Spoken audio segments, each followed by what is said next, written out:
I love Pokemon. I don't think it would be an understatement for me to claim that Pokemon is the most important video game series for me, personally. Pokemon Red was my first video game ever.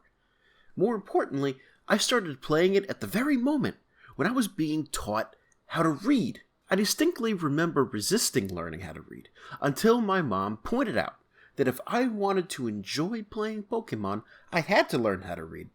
And I like to tell myself that the first word I remember spelling out was Bulbasaur. But to be honest, it's a toss-up between that word and cookie. So as you can imagine, I have been with the series literally from the beginning. To date, the only set of games I haven't beaten one of is Black and White 2, and I'd love to give them a try someday. Certainly, when the Pokemon Diamond and Pearl remakes get released later this year, I will be taking a look at them, as well as Pokemon Legends Arceus. However, as I've been growing up in the past 2 decades, I've noticed that Pokemon, well, it hasn't. There are a few things that Game Freak could do that would make Pokemon an even better series than it already is, so let's get into it. What makes a Pokemon game fun? And I would submit that it is the sense of adventure you get from exploring a region, forming bonds with your Pokemon, and ultimately becoming the champion. Something that should aid the sense of adventure in any game is the story. In Pokemon, whatever semblance of story that exists only serves to push the player forward from town to town to collect gym badges, or in the Alolan region, defeat Island Kahunas until you reach the end.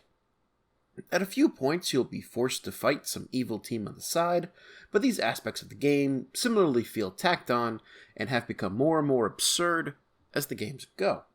What I fell in love with as a kid was the world of Pokemon. I watched the anime every chance I got, and I could feel like I lived in this world as I wandered through various 8-bit forests and towns. But what I should say is that I fell in love with the promise of the world of Pokemon. Game Freak never really takes the time to flesh out the world they've presented us with. Sure, there are hints, a myth here and there, a moment where a gym leader acts as the leader of a town rather than a glorified boss battle, but these moments are rare and never built upon. Similarly, we're never given the time to really settle into a region over time because Game Freak always has to invent more regions and more Pokemon. As of Pokemon Sword and Shield, there are 898 Pokemon. I'll say that again, 898! First step Game Freak can take is to take a few years off of creating new Pokemon. Hell, they even claimed that there were too many to include them all in Pokemon Sword and Shield, even if they just turned around and sold them to us again. What would be the advantage of not making new Pokemon for a generation? For one, it would free up a lot of resources to focus on other things. Even if they wanted to make tweaks to different Pokemon's movesets or stats to help balance out the game, starting from a closed set of 898 that the team has already worked to balance once before is a lot easier than introducing almost 100 more, on top of new moves and new features like Mega Evolutions or Dynamaxing. Second, it would give players more of an opportunity to get to know some of these newer Pokemon. There's a tendency for long-term Pokemon players, I think, to stick to the Pokemon they know. For me, that's largely Pokemon from the first 3 generations, with a sprinkle of Gen 4 in there. Why? Because not only do I just know them, I formed favorites over the years. These are the games that I spent my formative years with, and seeing them in the game feels familiar. Now, one could call this nostalgia. Colin, just go and use some of the newer Pokemon. And I do! Yet when I'm trying to design my team, I come back to these older Pokemon because I know what they do. I know which ones are good, of which ones are bad. Or, at the very least, I have a mental framework to work with so that when Pokemon I thought were bad turned out to be good, I can process that pretty easily. For example, in a recent Nuzlocke I did, Golbat ended up being an absolute MVP, a Pokemon that I had never used before. I could sit here and tell you different times that Golbat did the work, yet I couldn't tell you anything about the new Pokemon from Sword and Shield even as I made efforts to use them. Taking a generation without new Pokemon, but perhaps by stressing the newer Pokemon, like Pokemon Black and White did, could go a long way in making players actually form connections with their newer creations. I also think that Game Freak should take a rest on inventing new regions. This isn't because they don't create good regions, I think they do. But as I've mentioned, the depth is only skin deep. The art is already created, the region already mapped out. Using the same region again would give the developers a lot of space to develop depth. A series that does this to a great degree is the Trails series. For example, Trails in the Sky First Chapter presents the player with the Kingdom of Liberl. Trails in the Sky Second Chapter takes place on exactly the same map, with the same towns, NPCs and dungeons, along with a few new additions. This allows Falcom to show the passage of time by giving the NPCs all new dialogue, as well as subtle changes to the towns and cities. We also spend more time in the Kingdom of Liberl, giving us more of a connection to the location itself. Game Freak has already done this in Generation 2. I remember my mind being absolutely blown as a child, being able to revisit Kanto after I finished up with the Johto Elite Four. It really coalesced in my mind that these games were sequels to Generation 1. Not only was I fighting the remnants of Team Rocket in Johto, but I also got to go and see how Kanto, the region that taught me how to read, had developed in the last 3 years. Cinnabar Island had blown up, Koga became an Elite Four member, so his daughter took over, and Blue became the gym leader of Viridian City. Not only all of that, but you could even go and fight Red, aka the player that you played in the previous game. I remember being disappointed in Ruby and Sapphire when I discovered that the Hoenn region was the only one you could visit, as I thought this look back at previous regions was such a good idea. And at that time, I engaged with fantasies of a Pokemon MMO called Pokemon Online, which promised that all 3 regions would be available for exploration to show that the Pokemon world was really all interconnected. Alas, we have never seen this in a Pokemon game. But I digress.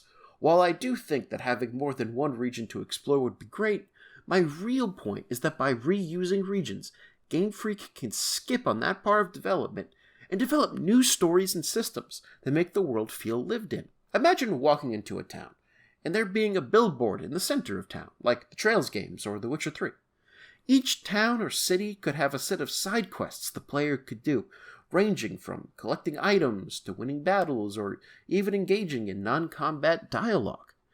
Game Freak could even go the extra mile and make some of these side quests multi-layered and engaging in their own right, large-scale mini-stories that take place within the broader narrative of the game. That would make each town feel like an actual lived place, rather than just a collection of NPCs that exist to give you tips, trivia, and items. You could even have it so that side quests you do in the beginning have an impact on side quests you do later in the game, giving the world a sense of interactivity and reactivity. You would be an inhabitant of the world, shaping its story, rather than an avatar of the player who is being led on a linear theme park ride. Speaking of story, Pokemon needs an overhaul in that area too. Every Pokemon story is basically the same. A young boy or girl is sent out to collect all of the Pokemon for the Pokedex, basically abandons that goal in order to collect the 8 gym badges, along the way saves the world from criminals, and then becomes the Pokemon champion at the age of 10. Pokemon Sword tries to clear some of this up by keeping you away from the saving the world action because you're literally just a kid and the grown-ups have to take care of things, but the end result is that you do almost nothing in the main story, and then within 20 minutes, the stakes of the plot ratchets up to 11 and you have to save the world anyway. It's clumsy. I would love to see Pokemon take on a more mature story, something that fleshes out the world and makes it more believable. Can you believe that it's been 25 years since Pokemon Red and Green were released in Japan, and we still have no clue if the Pokemon regions are democracies or authoritarian states? I know that seems to come out of left field, but isn't it weird that we don't know how these societies are run? We see gym leaders acting like leaders of their towns sometimes, but we still don't even know how they get installed in the first place. Koga sets up his daughter as gym leader in Fuchsia. Okay.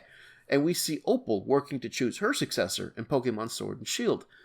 But how did Blue take over Giovanni's gym? How did Byron successfully give his gym over to his son Rourke and then take up his new post in Canalave City?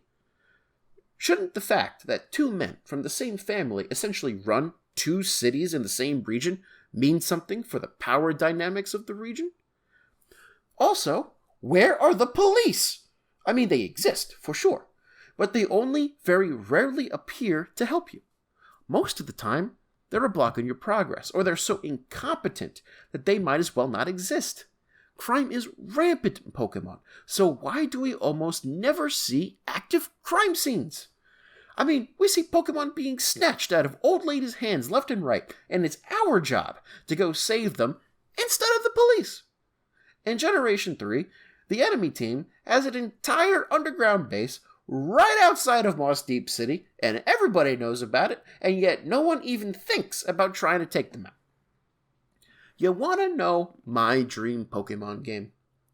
Take Pokemon Red and Blue and make them story-driven. The assets already exist from Pokemon Let's Go, and Kanto has been designed over and over again.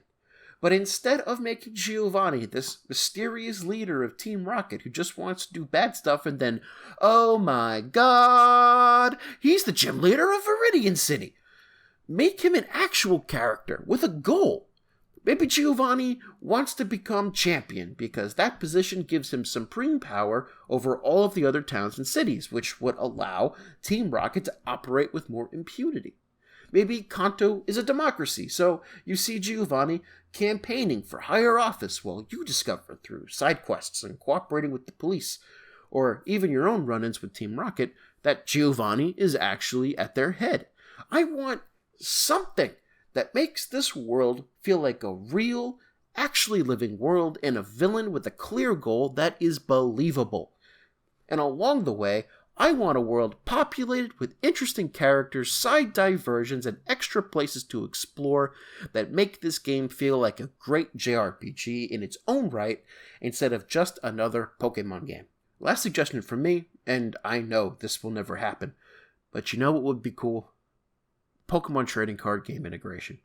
You heard me right. I want to play the Pokemon trading card game right in the middle of the game as a whole side system. PS1 RPGs did this quite a lot. Triple Triad in Final Fantasy VIII, for instance, or the card game in Digimon World 3 come to mind. If not every NPC, then a whole lot of NPCs could have their own decks that you can play against, and you would also be able to buy cards from Pokemarts. One advantage would be that there are already video game representations of the card game. For its initial sets, we have the original Pokemon trading card game for the Game Boy, and Japan even got a sequel to it. But in addition, there's an online game right now that allows you to play the current game online. That means that the engine to make all of the cards work together, as well as all of the cards and the texts, these things already exist. The trouble would be integrating it into the main game, not developing it from scratch. Now, one could argue that they wouldn't want to do this because it would cut into the online game. Why pay them money to play there when you could just play the Pokemon trading card game in the Pokemon game you already own? And I think the best solution to that would be to limit the sets playable in this brand new Pokemon game. Hell, I would be alright if they took an OG Pokemon trading card game approach and just used the cards from the Pokemon TCG Game Boy game. The important thing is that the system would be integrated and that you could build quests around it, tournaments to play in, or secret areas locked away behind beating certain opponents. I would love that. Do I think, though, in my heart of hearts, that Game Freak will ever do any of these things? I do not. Pokemon is the largest media franchise on the globe right now, and it's because their games, 1, sell to a large audience, and 2, serve as the basis for all of their other media products. My suggestions would serve to make the Pokemon games better games, but Game Freak wants them to be better advertisers for their other merchandise. I can't say they're wrong. They are wildly successful. But at the end of the day, it would truly make me happy if I saw evidence that Game Freak sought to make Pokemon the JRPG masterpiece it actually could be, rather than the money-printing machine it is today. Thank you for watching, and if you liked this video, please go ahead and hit that subscribe button, hit that like button, leave a comment, and share the video with a friend. I'll see you next week.